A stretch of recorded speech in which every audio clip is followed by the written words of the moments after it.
Hey everybody, it's Kim over here at Creating Community. I know it's been a really long time, but I had a couple people ask me about what we used last school year for the 24-25 homeschool year for 7th grade. So I thought I'd hop on here really quick and just show you what we used. We're really close to starting 8th grade already. Time sure flies. So hold on and I will show you all the goodies.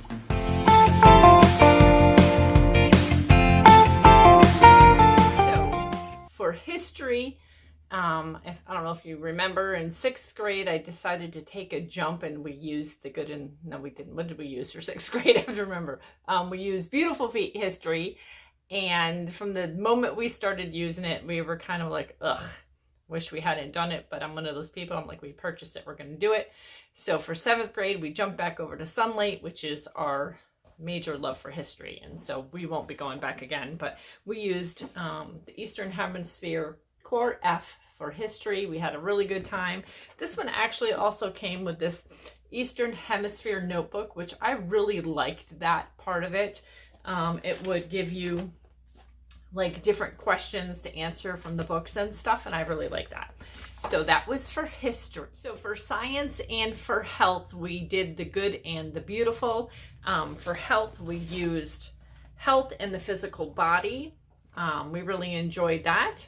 And for the 3 science unit studies, we did weather and water.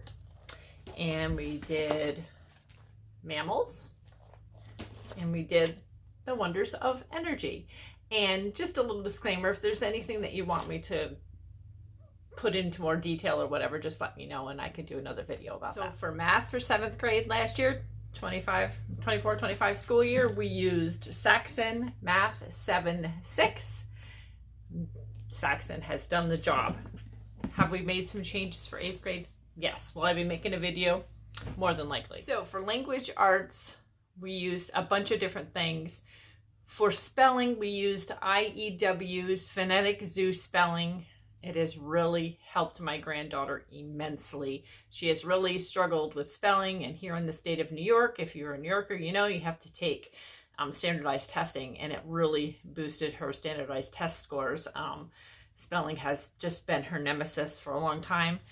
So she was actually on grade level for the first time in a long time, and that was wonderful because we had tried every spelling curriculum out there and nothing was working, and this one seems to be doing the job. So also for writing, we were using Writing Rhetoric. We used book 3. Well, we started out with Writing Rhetoric and we had used it for 6th grade, most of 7th grade, and then it just wasn't working anymore. I was bored, she was bored. It ended up just not being a good thing. Yeah, so we dumped it, and I'll show you what we dumped it for after I show you the rest of the stuff that we used. We also used Spectrum Language Arts grade 7, and this was more like for fill-in type stuff. So any of the writing things that were in this book we didn't do because we had our separate writing curriculum, so we did not use this except for fill-in. And then we have started using word roots, and so she finished off word roots level 1, but we had actually started this in 6th grade, so and this is for grades 5 through 12. So we went ahead and we finished this one, and now she's actually on level 2, and we're going to just keep going. Just one of those deals, we'll just keep moving. So what we ended up moving from Writing Rhetoric, and I was like, okay, is there a curriculum out there? Writing is not her favorite thing. It's not my favorite thing to teach, and I've tried the IEW, I've tried some other writing curriculums. They just weren't working, and I was like, okay, there's got to be something out there that makes it fairly simple, that I don't have to be looking over her shoulder every 5 minutes to make sure she's doing it or to check on it or whatever. And that was the other part of the Writing Rhetoric that I didn't like. It took a lot of my time. So we decided to jump over to Language Lessons for Living Education level 7. And quite frankly, this is working. So we are about, where are we?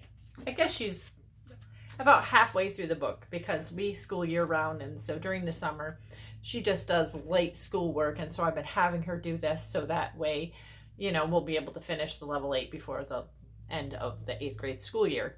But so far it's working. I like it that it's not just writing every day, that there's a little bit of everything, but there is enough writing where I really feel like I'm seeing some improvement, and it doesn't feel like it's a huge deal for her.